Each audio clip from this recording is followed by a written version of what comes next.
एक महत्त्वाची बातमी आदित्य ठाकरे यांनी उपमुख्यमंत्री देवेंद्र फडणवीसांना पत्र लिहिलंय।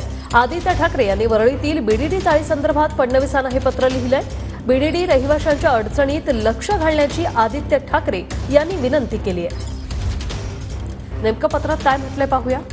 2021 मध्ये बीडीडी चाळीचा पुनर्विकास करून रहिवाशांना त्याच ठिकाणी घरं देण्याचा प्रकल्प मंजूर झालेला आहे। रहिवाशांनी सरकारवर विश्वास ठेवून आपापली घरं सोडलेली आहेत। पुनर्विकास प्रकल्पातील इमारतींसाठी लॉटरी पद्धतीने सोडत काढण्याचं आश्वासन म्हाडातर्फे आधी देण्यात आलं होतं।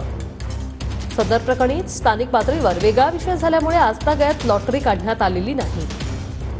त्यामुळे रहिवाशांमध्ये अस्थिरता पसरली। रहिवाशांना बऱ्याच अडचणींचा सामना करावा लागत आहे। 11 महिन्यांचं भाडं एकदम देण्याचं म्हाडातर्फे कबूल केलं होतं। नंतर फक्त 1 महिन्याचंच भाडं देणार असं कळवलं गेलं। त्यामुळे लोकांमध्ये गैरसमज आहे तो दूर करून त्यांच्या सर्व अडचणी सोडवून त्यांना भाडं वेळेवर भेटेल।